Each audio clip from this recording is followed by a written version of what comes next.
Hi everyone, my name is Cheryl and this is my Happy Handcraft Studio. I'm really happy to be back with you.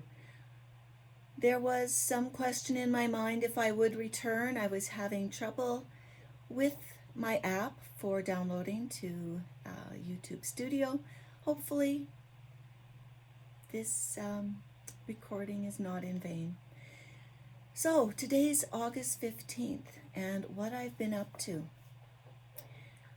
I did do a lot of stitching and I'll be showing you my progress on a lot of different projects.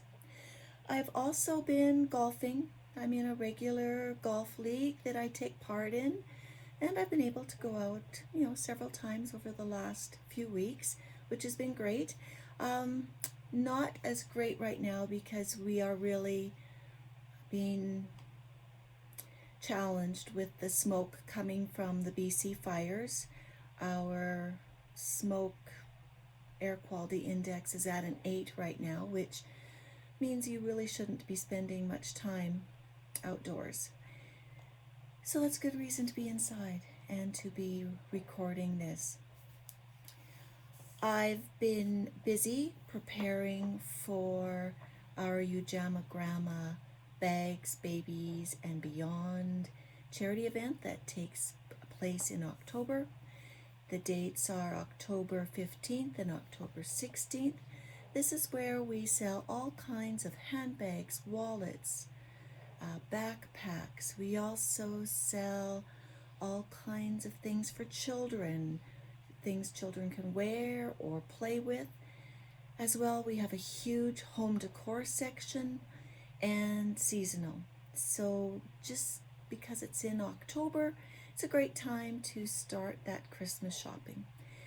I'm going to be working on preparing photos for Sneak Peek, which is a Facebook advertising that we do for our sale. So if you go on to the Ujamagramma's Facebook page, you'll find more information about the sale, how to get free tickets, etc., especially if you live in the Calgary, Southern Alberta area. And I've been busy collecting and sorting items for our fabric and yarn sale that we have in April. I have friends who are downsizing, and that means they have lots of yarn, fabric notions that they've been handing to me, and I'm getting it ready for our April sale. As well, I have been book clubbing. I'm involved in 3 different book clubs, and it seemed like we had 3 meetings within a week. And they were all great. All different people and really good discussions. And I think if you've never been in a book clubs are about the conversations that come out of the books that sometimes have nothing to do with the book, but are a really good way to get to know your friends and neighbors. So for my neighborhood book club, we read The Woman in the White Kimono by Anna Johns, and that was a really good book for discussion. Takes place during the Second World War in Japan, with a Japanese woman and an American serviceman, and how that plays out. My Ujamagramma's group has a book club where we look at African books or books that are written by African authors, and we read a really, really great book called Homegoing by Yaw Jesse. And this follows the lives of 2 half-sisters whose lives take very different routes. One becomes a slave and is shipped from Africa to the US, and the other one marries a British officer in Africa, and how their lives progress through generations. This is one of those generational family sagas. Really an excellent read. And then the last one, I've talked about this book. This is with my book club that I've been a part of for over 20 years. We did The Logger Queen of Minnesota by J. Ryan Stradle. And that was a great read, and we had a really good discussion about that one. So if you are interested in any of those books, they're all great ones to be reading. So that was busy. There was also a lot of avoidance. I was really avoiding quilting. I have several tops that need to be quilted, and I think what stopped me is that the one that I have first on my list is a quilt that I didn't make, and I don't have a real desire to finish, except that it is for charity. And so I need to work on those. I might change the order, because I do have a fall quilt that would look great up in the next few weeks. So I think I'm going to aim to get that one done and then see what else I can do. It really has stopped me from coming to my sewing room, which is unfortunate. It's funny how something like one project you don't want to do can really stop you from creating. But I am excited about some projects, and I'll talk about those a little bit later. I don't have a lot to say in quilting, but I will talk to you about that after stitching. So for stitching, I really focused on my Olympic stitching. So Brenda at Handwork Maniac had an Olympic stitching challenge that she created for herself. And I thought, this is great. I love the Olympics. I love a challenge. I'm going to do something similar. And so I made up a challenge based on what Brenda had considered for herself. And then I changed it a little bit, and I have some thoughts about how I would change it again. I think we have the 2022 Olympics coming up before you know it, so I'll be ready to go. So I'll show you what I did and what the different medals I received were. All right, so the first event I competed in was the sprint challenge. So the sprint was working 30 minutes a day on a project. And for this one, I did the Flanders Fields Biscornu by Heartstring Samplery. So this fits my challenge of making a Biscornu. And for this, you work, like I said, 30 minutes a day. And I did get the first part finished, so I awarded myself a bronze medal for getting a finish. And then I was able to work on this challenge 30 minutes a day for the length of the Olympics, and so for that I get a gold medal. That was a very easy to complete challenge. It was lovely to stitch 30 minutes a day on that one. The next one I did was a podium whip, and the idea of this was depending on what happened in your country, for medals, you stitched 15 minutes for a gold, 10 minutes for a silver, and 5 minutes for a bronze. So I'm a Canadian, and I think our Canadian team did just a fabulous job, but we don't win a lot of medals, which is a relief in some ways. So I managed to work on Perrette's birthday stitch. This is one of my red sampler stitches that I'm doing. And I worked on this for all of our medals. We ended up with 7 gold, 6 silver, and 11 bronze. If I was an American stitcher, I might still be stitching for medals, because the US got a lot of medals. So that was my podium whip. The next one was the Olympic whip. That's what I called it. And that was working 2 hours a day on a project. And for that project, I chose the Forest Embroidery 100 Owls. And I did work on this 2 hours a day for the entire length of the Olympics, and I have a really good amount stitched now. Really loving how this one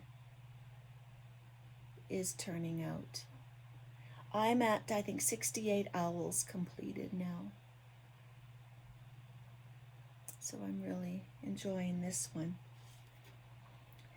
So because I managed the 2 hours a day, this one also, I receive a gold medal. Pat myself on the back for that one. All right, and then the last challenge that I did was called I called it the Marathon Whip, because for this one, the challenge was to do 400 stitches a day. And for this one, I chose the Watermelon Tourmaline stitch by Carolyn Manning. And I got a fair amount completed. This is the width of the piece. I'm loving the colors for this one. Now for this whip, I found 400 stitches a day made stitching a full-time job, with adding it on to the 2 hours and half hour and daily stitching with the other ones.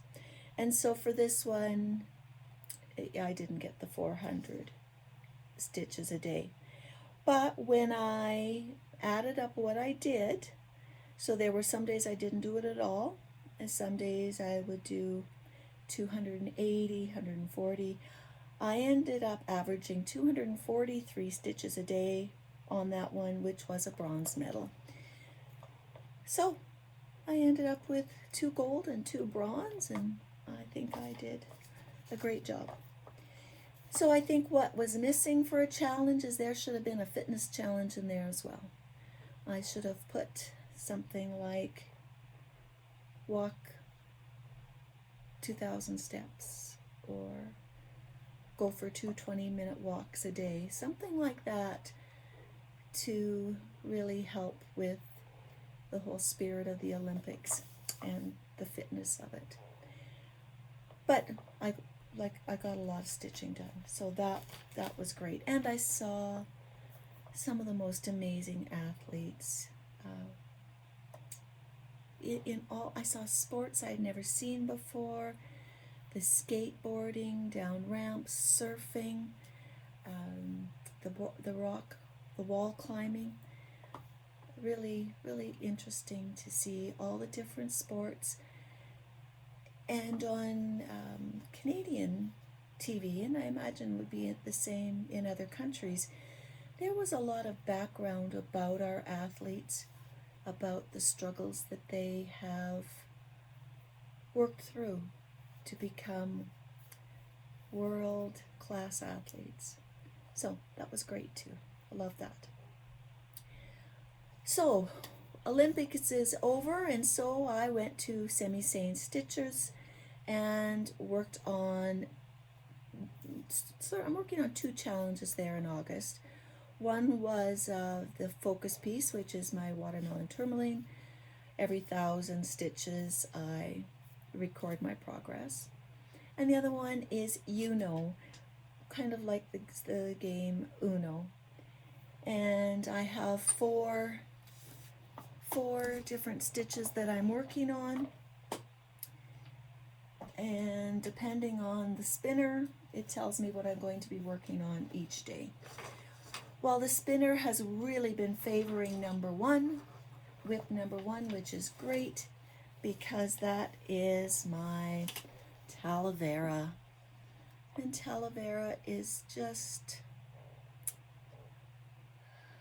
coming along amazingly. This is the block I'm working on right now. I still have some open line stitching to do there and a little bit in the center, and then my August block will be completed. So that's my whip number 1 for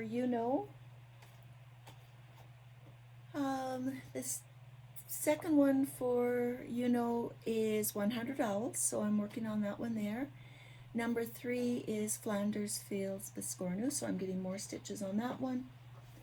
And then the final one I'm working on is Seasons of the Heart. And this one, Seasons of the Heart, is from Punch Needle and Primitive Stitching Magazine Spring magazine. So I'm getting really, really good progress on that one. I hope to get that one done in August. That would be great. And then the one that I work on every day, Meteo 2021, and that is my temperature chart. And it's coming along, more than half finished now. You can see there's been lots of orange and red. We've had really warm, consistent weather, which is quite unusual for us in Alberta. Tend to have a few more cool days and dry, wet days, but it's coming along. Soon those colors will be changing again. Fall will soon be here. Already a lot of my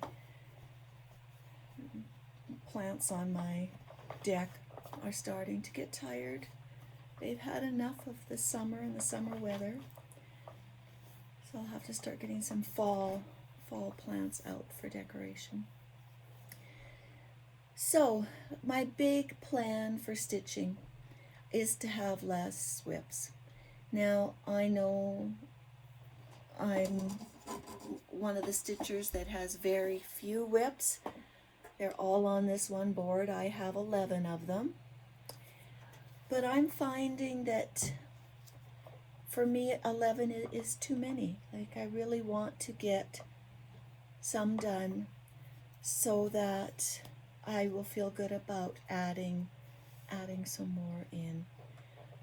I really trying with really everything in my life to kind of simplify and work on what I enjoy and enjoy working on it and be consistent in it. But saying that, I do hope to do some Halloween stitching and Halloween quilting. So even though I'm trying to really get a good grasp on what I'm working on here, I am looking ahead. I am looking ahead to doing some new projects. I was taking part in cross stitch summer camp, but I didn't start anything in August. I just didn't want another start. I love taking part in the June and July, but I decided I wanted to get more of these done. My September plan is to start my own sampler, and so I want to make sure that I have brain space and stitching space time available for that. But I did make a few purchases, and the one purchase was the Just Cross Stitch Halloween magazine. I hope to do, one or two ornaments from there for the fall season. And Fat Quarter Shop has a new mystery quilt along called Bats and Booze. And when I saw that, I thought, I don't have a quilt that is only Halloween. So I have started to download those patterns, and I did purchase 2 fabrics that I think will look good on it. They are not Halloween fabrics, but they were the Halloween colored fabrics that most appealed to me when I went shopping. And I haven't even gone through my own stash yet. I'll go through my stash and I'll see what I can add to this and then I'll shop for anything else that I feel that I need. So that is what I've been up to. I really hope to get a few stitching things completed. I also have a few stitching pieces that I'd like to FFO and be able to show you that. And I'd really like to have a quilt done, ready to show you the next time. It's great to make things, but I really do like finishing them as well, and being able to show them in my house and enjoy them. I don't enjoy them so much when they're rolled up and put away in places waiting to be completed. All right, everyone, I hope that you saw something you liked. A big thank you to all of my subscribers who come episode after episode and send me such wonderful comments. I really do appreciate you. And for anyone new, I hope you found something you enjoyed today and that you'll subscribe. Thank you so much, and I'll see you next time. Bye-bye.